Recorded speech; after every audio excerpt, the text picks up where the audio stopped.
Hi, and welcome to week 3 of Lent. My name is Arianne Rice, and I am grateful to offer 5 minutes of formation from the Church of the Good Shepherd.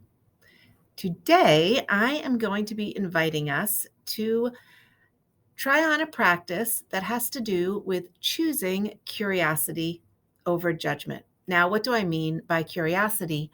I mean choosing an open state of inquisitiveness, which I don't think for most of us is natural. Now, why is this important? Well, I'm calling this series Listening in Lent. Attentive listening, holy listening, those are words I use to describe prayer. And they help me because they remind me that prayer is a time I set aside to choose a quality of attention that is centered on God. Now, thus far, I've invited you to try on 2 practices that have supported me and I think aid us in strengthening this kind of attentiveness. First, I invited you to write a letter, at least one, to God, to set a timer for a few minutes and just write whatever comes into your heart and mind and flows onto the page. Then I invited you to set some intentional time to do something that as human beings you would think would come a little more easily to us. Just be. 5 minutes of being, and as a helpful focal point, to utilize the mantra, be still and know that I am God. And now I want to offer an exercise that at first might not seem to have anything to do with prayer, but I promise it does. When you and I see something, particularly a person or even these images on the screen, we immediately make a judgment. Our minds just start creating a story because, hey, we are wired for story.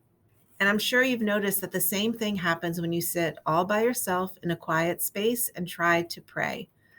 You close your eyes, and after a few or more seconds of that opening mantra, well, you just get going with all that thinking.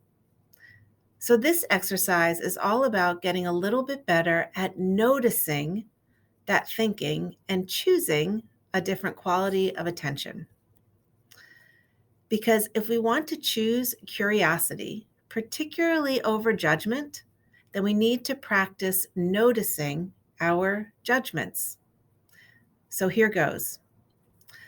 I invite you to go somewhere, a walk in the park or a shopping mall, a grocery store, maybe have a cup of coffee in a cafe or a diner, and just sit for a minute or two and look at the people around you.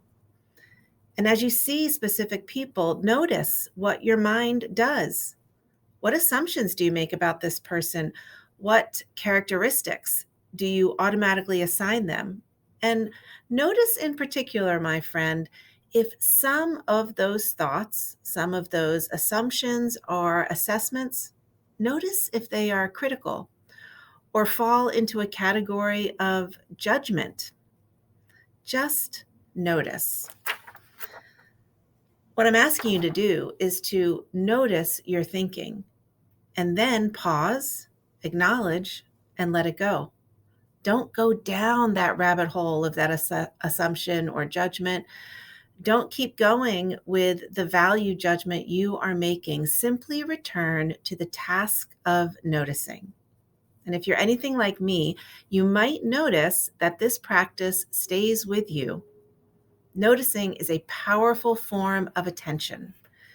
And next week, I'll say a bit more about what it has to do with our prayer life, particularly if we want to be cultivating our attentive listening for God during our prayer and just generally in our day-to-day lives.